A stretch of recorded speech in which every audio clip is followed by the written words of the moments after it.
पाना ना भूलें। भगवान की दो प्रकार की पूजा और होती है। पहली पूजा शारीरिक पूजा। आपको भगवान की पूजा कैसे करनी चाहिए ये मैं आपको बताता हूं। शारीरिक पूजा क्या है? आप सबके घर में लड्डू गोपाल जी हैं या नहीं? हैं या नहीं? हैं? जिनके घर पे ना हो सो ले आइएगा। जिस घर में लड्डू गोपाल जी नहीं होते, जिस घर में तुलसी नहीं होती, वो घर शमशान के जैसा है। उस घर में रहने से भी, उस घर का पानी पीने से भी पाप लगता है। इसलिए वो घर शमशान है जिस घर में लड्डू गोपाल जी और तुलसी का वृक्ष नहीं है। इसलिए आप सबके घर में तुलसी जी और लड्डू गोपाल जी तो होना ही चाहिए। सबसे पहले हम भगवान की पूजा कैसे करें वो समझते हैं। शारीरिक पूजा है। देखो, आप सबसे पहले सुबह जल्दी उठने का अभ्यास बनाइए। कितने बजे उठते हैं आप लोग? 7 बजे। जल्दी उठिए। जल्दी का अर्थ यह है ब्रह्म मुहूर्त में। ब्रह्म मुहूर्त का अर्थ यह है सूर्य भगवान के उदय के पहले, सूर्योदय के पहले आप अपना बिस्तर त्याग दें। उठने की परंपरा कैसी है? जब आप बिस्तर से उठें तो सबसे पहले उठकर बिस्तर पर ही बैठें और दोनों हाथों का मंथन करें। ऐसे कराग्रे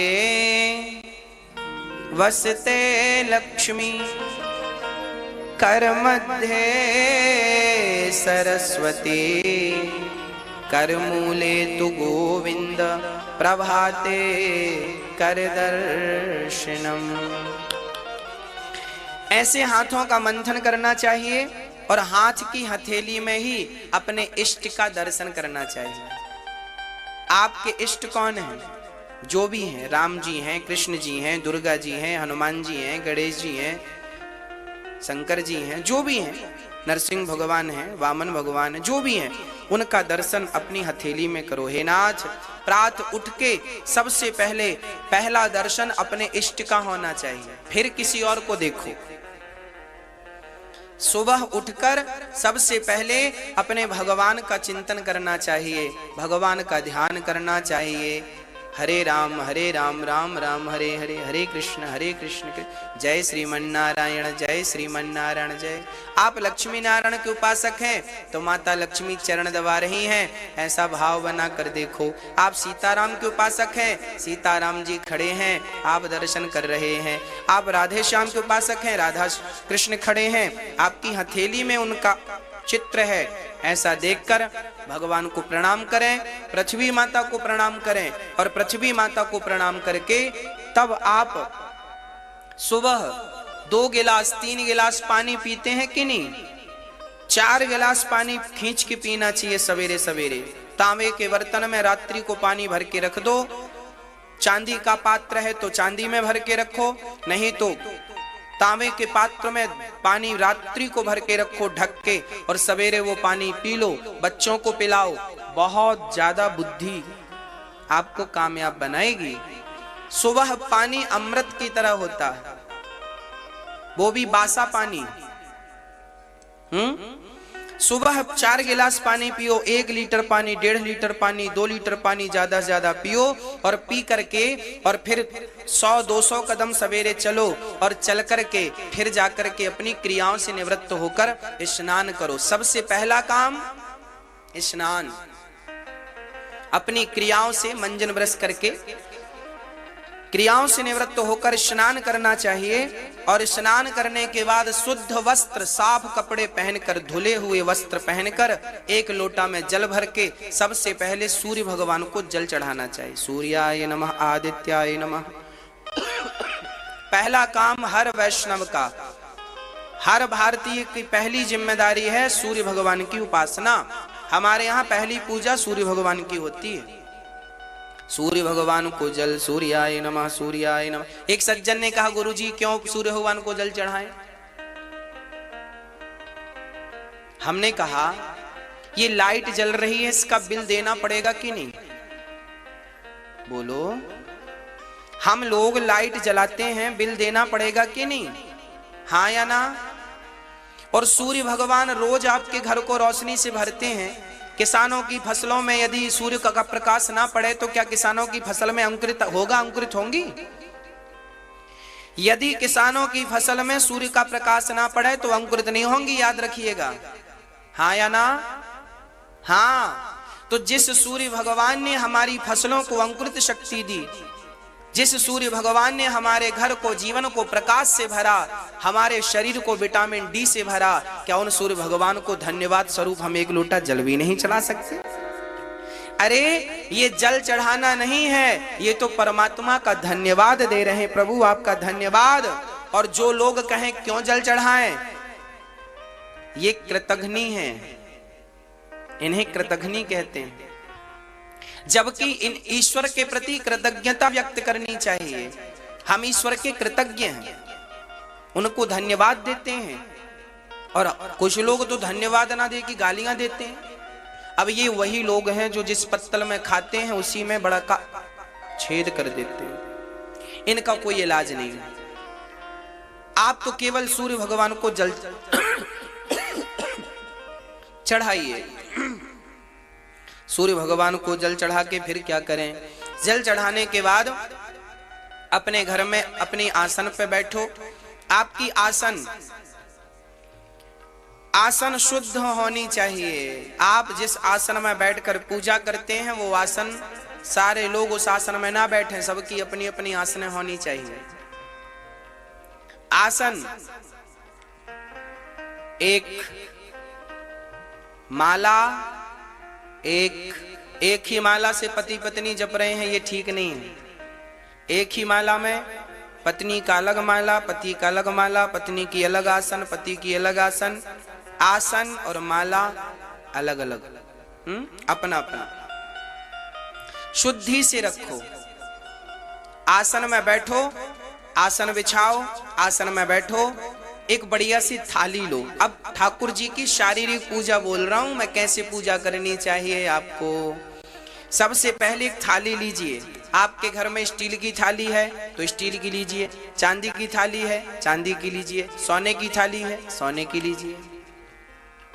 अब थाली लेकर उस थाली में चंदन से एक स्टार बनाना चाहिए, ऐसे जैसे हम टीवी में बताकर आपको बनाकर बता रहे हैं। ये देखिए टीवी पर आप ध्यान दीजिए। थाली पर एक स्टार बनाइए, बीच में ओम लिखिए और ओम लिख के हर खंड पर आप बनाइए एक खंड में नारायणाय नमः, नारायणाय नमः, नारायणाय नमः। बोलो नारायणाय नमः, बोलो नारायणाय नमः, बोलो नारायणाय नमः। और फिर उसके हर खंड में तुलसी चढ़ाओ। देखो ये यंत्र बन गया, ये शारीरिक पूजा का विधान है। हर खंड में तुलसी चढ़ाओ, भगवान को तुलसी चढ़ाओ, फिर उसको प्रणाम करो। ये नारायण का स्वरूप है, प्रणाम करो। फिर ठाकुर जी को बिठाओ और ठाकुर जी को बिठाकर आपके घर में जो लड्डू गोपाल जी हैं इस यंत्र के ऊपर बिठा दो। तुलसी चढ़ाकर उस यंत्र को जल चढ़ाकर फिर ठाकुर जी को बिठाओ और फिर ठाकुर जी को बिठाकर बड़े प्रेम से, गर्मी है तो ठंडा जल और ठंडी है तो गर्म जल से भगवान को स्नान कराओ। क्या कहते हुए? नारायणाय नमः, नारायणाय नमः, नारायणाय। फिर दूध से, दही से, घी से, शक्कर से, शहद से, जो आपकी सामर्थ्यता है। नहीं है तो केवल सिंपल जल से स्नान कराओ। नारायणाय नमः, नारायणाय नमः, नारायणाय नमः, नारायणाय नमः, नारायणाय नमः। मंत्र यही चलेगा। आप कुछ भी स्नान कराओ, मंत्र यही चलेगा, नारायणाय नमः, नारायणाय नमः। फिर भगवान को शुद्ध जल से स्नान करा के बढ़िया सुंदर से ठाकुर जी को पूरा स्नान कराओ, एक एक अंग को नहलाओ और उसके बाद ठाकुर जी को उठाकर बढ़िया से वस्त्र से, टॉवेल से, जैसे बच्चे को कैसे नहलाकर मां पहुंचती है ऐसे ठाकुर जी को नहलाकर पहले उनसे आशीर्वाद लो, मस्तक पे रखो, धारण करो और फिर उनको बढ़िया टॉवल से पोंछो, साफ वस्त्र से पोंछो। भगवान को पोंछकर बढ़िया सा उनको आसन पर बिठाओ, बढ़िया सी आसन पर बिठा दो और उसके बाद भगवान का अब श्रृंगार करो, अपने हाथ से श्रृंगार किया करो। उनके कपड़े बदलना, उनके वस्त्र उनको पहनाना, बढ़िया से वस्त्र पहनाओ। ठाकुर जी को वस्त्र पहनाकर उनको यही बार बार मंत्र चलता रहे, नारायणाय नमः, नारायणाय नमः, नारायणाय नमः, नारायणाय नमः। अब वस्त्र पहनाओ। वस्त्र पहनाने के बाद आप बढ़िया ठाकुर जी के लिए मोतियों की माला, सामर्थ्यवान हो तो सोने की माला, फिर ये जो भगवान को नहलाने का जल बचाना वो आप प्रसाद स्वरूप ग्रहण कीजिएगा। वो चरणामृत है, वो चरणामृत बन जाता है। और भगवान को फिर श्रृंगार कीजिएगा, उनको बढ़िया माले पहनाइएगा, उनके गले पे हार पहनाइएगा, कान में सुंदर सुंदर बाले पहनाइएगा। हर प्रकार से ठाकुर जी की सेवा आप करें, वो भी बड़े प्रेम से, बड़े भाव से। वैसे ही जैसे एक माँ अपने बेटे का श्रृंगार करती है, ऐसे भक्त को अपने भगवान का श्रृंगार करना चाहिए। यही तो भक्ति है।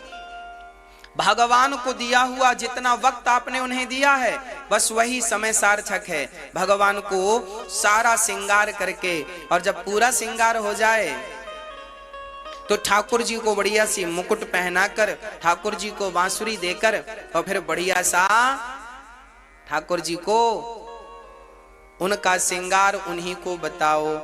उनकी तुलसी, भगवान के मस्तक पर तुलसी चढ़ाना ना भूला करिए।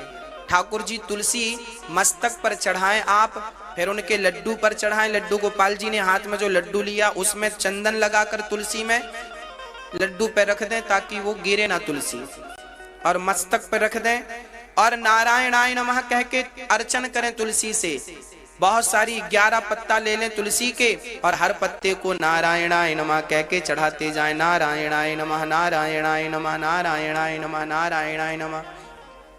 तुलसी चढ़ाएं भगवान को और फिर ठाकुर जी को आप श्रृंगार करके उन्हें दर्पण दिखाएं कि प्रभु दास ने आपका श्रृंगार ऐसे किया है, आप देखिए आपको पसंद है। उनको बांसुरी देकर उनका बढ़िया सा श्रृंगार करके और अब बढ़िया सा उन्हें दर्पण दिखाया जाए कि प्रभु देखिए आपको आपका श्रृंगार कैसा लगा। जैसे आप श्रृंगार करने के बाद अपना मुख देखना चाहते हैं, ऐसे भगवान को भी दर्पण दिखाया करो कि प्रभु देखिए आपका श्रृंगार है ये। ऐसी पूजा रोज हम भाव से करें, बहुत देर नहीं लगती इस पूजा में। ऐसे ठाकुर जी को श्रृंगार किया करो। फिर उसके बाद मक्खन मिश्री का जो आपकी सामर्थ्यता है भोग लगाओ, दूध का भोग लगाओ, मक्खन का भोग लगाओ, तुलसी पत्ता डालकर ठाकुर जी को भोग लगाओ, ठाकुर जी को प्रणाम करो और हाथ जोड़ करके कहो। अब आप जा रहे हाथ जोड़ो, आप ये समझो कि आपने पूजा की है ये सारी, है ना। और ऐसे हाथ जोड़ के भगवान से ऐसे कहना चाहिए, त्वमेव माता च पिता त्वमेव, त्वमेव बन्धुश्च सखा त्वमेव, त्वमेव विद्या द्रविणं त्वमेव, त्वमेव सर्वं मम देव देव। हे नाथ, बोलो सभी लोग, हे नाथ मैं आपको कभी भूलूं नहीं। हे नाथ मैं अपराधी हूं, मैं खल हूं, कामी हूं, कपटी हूं, अज्ञानी हूं। हे नाथ मुझे स्वीकार करो। हे प्रभु मैं आपकी शरण ग्रहण करती हूं, शरण ग्रहण करता हूँ। हे नाथ, मेरे अपराधों को भूलकर हे नाथ मुझे स्वीकार करें। मैं आपकी शरण में हूँ। हे नाथ, आप स्वीकार नहीं करोगे तो कौन करेगा? आप ही नहीं अपनाओगे तो कौन अपनाएगा? आप ही हृदय से नहीं लगाओगे तो कौन लगाएगा? मैं किस योग्य हूँ नाथ? मैं तो किसी योग्य नहीं हूँ, आप स्वीकार कर लीजिए। हे नाथ, मैं आपकी शरण ग्रहण करता हूँ। हे नाथ, मैं आपको कभी भूलूं नहीं। हे नाथ, मैं सदा आपका नित्य चिंतन करता रहूं, करती रहूं, बस यही प्रार्थना रोज भगवान से किया करो कि हे नाथ, आप ही हमारी माता हो, आप ही हमारे पिता हो, आप ही हमारे सब हो, आपके सिवा हमारा कोई नहीं है। बस ये 2-4 बातें आप रोज भगवान से कहा करो। और ये बातें केवल मुंह से ना कहा करो, हृदय से कहा करो, इस भाव से कि सचमुच यही तुम्हारे सब कुछ हैं। एक बार ये शरणागति ग्रहण कर लोगे तो फिर देखना मौज हो जाएगी, सारा काम बन जाएगा। ये रही हमारी शारीरिक पूजा। ये कौन सी पूजा थी? ये शरीर से की गई पूजा है, इसे शारीरिक पूजा कहते हैं। एक पूजा और होती है जो इससे भी ऊपर है, इस पूजा से भी श्रेष्ठ एक पूजा और है।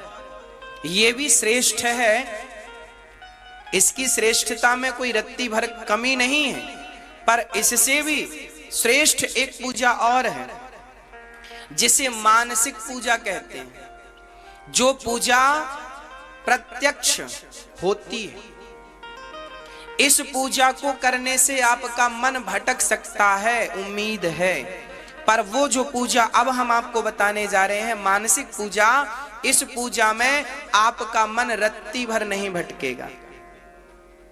आपकी ये जो समस्या है ना गुरुजी, मन बहुत भटकता है, अभी मैं आपको मानसिक पूजा कराऊंगा और आपका मन भटक जाए, जितनी देर मैं आपको बोलूंगा उतनी देर भटक जाए तो आप बताना मेरे को। मन को भटकने हम देते हैं इसलिए भटकता है, भटकने नहीं देंगे उसकी क्या मजाल, वो तो हमारा चाकर है, नौकर है, कोई मालिक थोड़ी है। मन हमारा नौकर है, मन हमारा मालिक नहीं है। और आपने मन को मालिक बना रखा है, इसलिए वो बहुत बहानेबाज हो गया है। आइए अब हम मानसिक पूजा की ओर चलते हैं। सावधान होकर बैठिएगा, रीढ़ की हड्डी सीधी कीजिएगा, पालथी मार के बैठिएगा, सुखासन पे बैठिएगा और इस पूजा में जो जो मैं कहता जाऊं वो कल्पना करते जाइए। ईश्वर का इमेजिन, ईश्वर जैसे हैं वैसे देखना है आपको। मैं बोलता जाऊंगा, आप सभी लोग अब अपने नेत्र बंद कर लीजिए, नेत्र बंद कीजिए। अच्छा, पहले मुझे एक प्रश्न का उत्तर दे दीजिए, फिर नेत्र बंद कीजिए। आपने कभी बिहारी जी का दर्शन किया है? गए हो वृंदावन? एक बार भी गए हो और एक बार भी देखा है तो मुझे तसल्ली दिला दो हाँ कह के। गए हैं? चलिए चलिए। जिन्होंने बिहारी जी का दर्शन किया है वो बिहारी जी का चिंतन करेंगे, और जिन्होंने नहीं किया वो अभी इन बिहारी जी को देख लो। ये बैठे हैं ठाकुर जी सामने, ये दोनों तरफ हमारे, इनको देख लो, नजर भर के देख लो एक बार। अभी आंख बंद हो जाएंगी तो फिर आपको आंख बंद में भी ये दर्शन होने चाहिए, इसलिए अभी आंख खोल के देख लो, फिर बीच में ना खोलना, नहीं तो फिर डिस्टर्ब हो जाएगा आपको। आंख खोल के एक बार बिहारी जी का ध्यान कर लो। कैसे हैं बिहारी जी? उनकी मोटी मोटी आंखें हैं, ऐसे उनके हाथ, ठाकुर जी के घुंघराले से बाल हैं, मोर का पंख है और बड़ी सुंदर सी पतली सी कमर है। आओ अब धीरे धीरे नेत्र बंद करते हैं, रीढ़ हड्डी सीधी कर लो, रीढ़ की हड्डी, नेत्र बंद कर लीजिए। भाव यही बनाइए कि हम सभी वृंदावन में हैं। भाव बनाइए कि हम बिहारी जी का दर्शन कर रहे हैं। हमारे सामने बिहारी जी खड़े हैं। सिर्फ बिहारी जी नहीं, आज तो बिहारी जी के समीप श्री राधा रानी खड़ी हैं। आज बिहारी जी के साथ आपको राधा रानी का भी दर्शन करना है।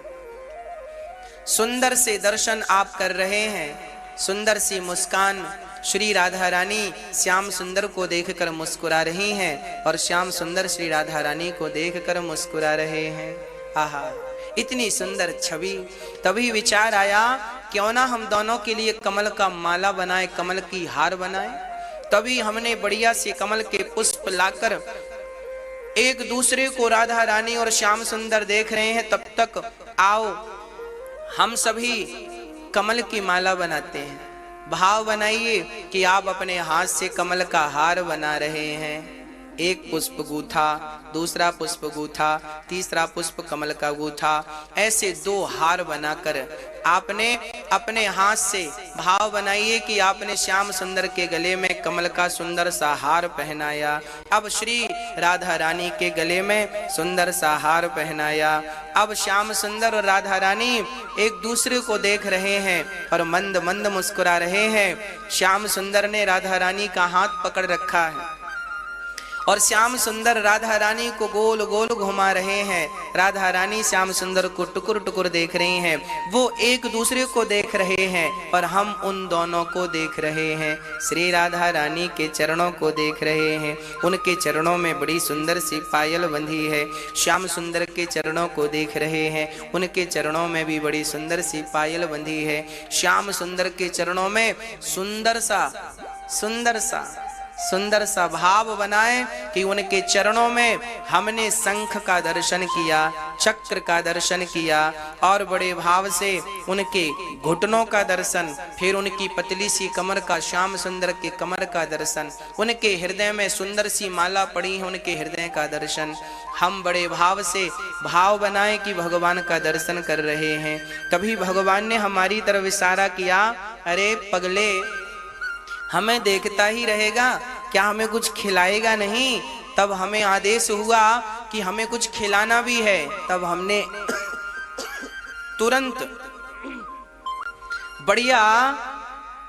बढ़िया लड्डू हमने बनाने शुरू कर दिए। प्रभु अभी देसी घी के लड्डू बना रहे हैं और बढ़िया मोती चूर के हमने लड्डू बनाए और लड्डू बनाकर एक बढ़िया सोने की थाल में, भाव बनाइए कि सोने की थाल में आपने लड्डू बनाए और लड्डू बनाकर आपने हर लड्डू पर तुलसी का पत्ता सजाया और हर पत्ते पर राधा लिखा। जिस पत्ते पर राधा लिखा था वो लड्डू हमने कृष्ण की तरफ बढ़ाया और जिस पत्ते पर कृष्ण लिखा था वो लड्डू हमने श्री राधा रानी की तरफ बढ़ाया। और एक लड्डू हमने श्याम सुंदर को दिया। श्याम सुंदर को अपने हाथ से हमने वो लड्डू खिलाया। भाव बनाइए कि भगवान ने मुंह खोला और हमने उनके मुख पे लड्डू डाल दिया। राधा रानी ने भी मुख खोला, हमने उनके मुख पे लड्डू डाल दिया और दोनों ही लड्डू खा रहे हैं और कह रहे हैं इशारों से, बहुत स्वादिष्ट लड्डू हैं, बहुत बढ़िया लड्डू तुमने बनाए हैं। तो हमने कहा प्रभु एक एक और लीजिए। भाव से हमने दूसरा लड्डू ठाकुर जी के मुख पे डाला। श्री राधा रानी ने दूसरा लड्डू खाया। अब लड्डू खाए, अब भगवान बोले हम बहुत देर से खड़े हैं, जरा हमें बैठने को जगह तो दो। तब आप अब भाव बनाइए कि आपने एक सोने की सिंहासन ऑर्डर की, बहुत बढ़िया बड़ी सोने की सिंहासन बिछाई और मखमली उसमें तकिया है, मखमली उसमें बिछाता है और ठाकुर जी को, श्याम सुंदर को बढ़िया सुंदर सी सिंहासन पर, सोने की सिंहासन पर श्याम सुंदर को, राधा रानी को आपने बिठाया। दोनों बैठे हैं और आप एक बढ़िया आरती सजाकर आप भाव बनाइए, आप श्याम सुंदर को आरती कर रहे हैं। उनके चरणों की आरती आपने की और उनके कमर की आरती की, उनके हृदय की आरती उतारी, उनके मुखमंडल की आरती उतारी, फिर उनके संपूर्ण शरीर की आरती आपने 7 बार उतारी। ऐसा भाव बनाओ आप भगवान की आरती उतार रहे हैं और श्याम सुंदर श्री राधा रानी आपको टुकुर टुकुर देख रही हैं और आपकी आंख भी उनकी आंख से मिल रही है। आरती उतार कर आपने उनके दोनों चरण, एक पांव श्री राधा रानी का और एक चरण श्री श्याम सुंदर का। दोनों के एक एक चरण उठाकर आपने अपने मस्तक पर वो चरण रख लिए। भाव बनाइए, आपने अपना मस्तक उनके चरणों में झुकाया और आपने उनके एक एक चरण अपने मस्तक पर रखे। ऐसा भाव बनाइए कि राधा रानी और श्याम सुंदर दोनों के चरण आपके मस्तक पर हैं। उसके बाद आपने हाथ जोड़े। भाव बनाइए कि आपने हाथ जोड़कर भगवान से स्तुति की कि हे नाथ, जैसे हमने आपका अभी दर्शन किया ऐसे हम नित्य आपका दर्शन किया करें। हे नाथ, मेरे सपने में आकर आप यही झांकी दिखाया करें। हे नाथ, मैं आपके स्वप्न में, मैं अपने स्वप्न में आपका ऐसे ही दर्शन करता रहूं। मैं नित्य आपका यही दर्शन करता रहूं, बस मैं आपको ही देखता रहूं। हे नाथ, मैं आपको कभी भूलूं नहीं, स्वप्न में भी आपको ना भूलूं नाथ, काम करते हुए भी आपको ना भूलूं। हे प्रभु, आप ही हमारी माता हो। हे राधा रानी, आप ही हमारी माँ हो। हे श्याम सुंदर, आप ही हमारे पिता हो। हे प्रभु, मेरा मन कितना भी यहाँ वहाँ भागे, पर नाथ आप स्वयं इस मन को पकड़ के अपने चरणों से लगाए रखिएगा। ये जिम्मेदारी प्रभु आपकी है, मेरे वश का कुछ नहीं है नाथ, इस मन को आप संभालिएगा। हे प्रभु, आपका ही हूँ, आपके चरणों में मैं समर्पण कर रहा हूँ। हे प्रभु, आप ही हमारी माता हो, पिता हो, बंधु हो, सखा हो। आज से हम अपने आप को आपके चरणों में समर्पित करते हैं। हरिः शरणम, हरिः शरणम, हरिः शरणम, हरिः शरणम।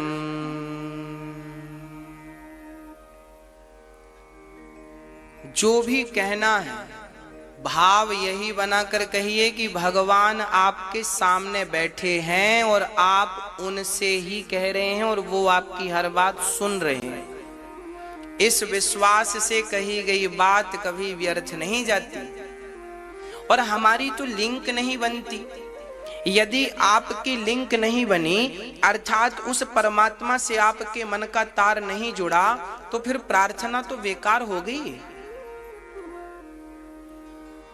हाँ भाई, हमने कोई चीज गूगल पर डाउनलोड की तो उसके लिए नेटवर्क तो होने चाहिए। नेटवर्क ही नहीं है तो डाउनलोड कैसे होगी फाइल। बस उसी तरह जब तक भगवान से कनेक्टिविटी नहीं होगी भक्त की, तब तक वो चीज स्वीकार नहीं होगी ना। तो भगवान से कनेक्टिविटी बनाइए। और कहीं भी, अब आप ट्रेन में बैठे हैं, नहा कर बैठे हैं, बिना नहाए बैठे हैं, कहीं भी हैं, आप इस मानसिक पूजा से जुड़े रह सकते। आंख बंद कर लें और भाव आप दूसरे ही संसार में चले जाएं कि आप भगवान रास रचा रहे हैं, आप देख रहे हैं, भगवान बांसुरी बजा रहे हैं, आप सुन रहे हैं, भगवान मुस्कुरा रहे हैं, आप देख रहे हैं। मैया यशोदा कह रही है, अब भाव बनाइए कि मैया यशोदा कह रही है, लाला जल्दी से पकड़ में आ जा। अब आगे आगे भगवान भाग रहे हैं, पीछे पीछे मैया छड़ी लेके भाग रही है। जरा ये छवि मन में बसाओ और इसका दर्शन कर लो। अब छवि बनाओ कि भगवान मक्खन खा रहे हैं, आधा मक्खन मुंह पे लगा है और आधा खा रहे हैं, और ये जरा दर्शन कर लो। अब दूसरा दर्शन करो कि भगवान श्री कृष्ण माँ यशोदा की गोद पर लेटे हैं और माँ यशोदा उनको गोद पर लिटा के आंखों में काजल लगा रही है। जरा ये इमेजिन करिए, परमात्मा कितने सुंदर लग रहे होंगे जब उनको माँ आंखों में काजल लगा रही। एक एक छवि जो है कथाओं की, वो हम आंखों से देखें, कानों से जो कथा सुने हैं, अब उन्हीं का चिंतन आंखों से भी करें। आंखों से देखें कि ऐसी आकृति बनेगी तो कैसे लगेंगे भगवान। ये है मानसिक पूजा। बड़े बड़े ऋषि मुनि साधु संत एक जगह पर बैठ के यही पूजा करते हैं, और यही पूजा है जो कि तुरंत आपको भगवान से जोड़ देती है और मन के भटकने का कोई सवाल नहीं है इसमें।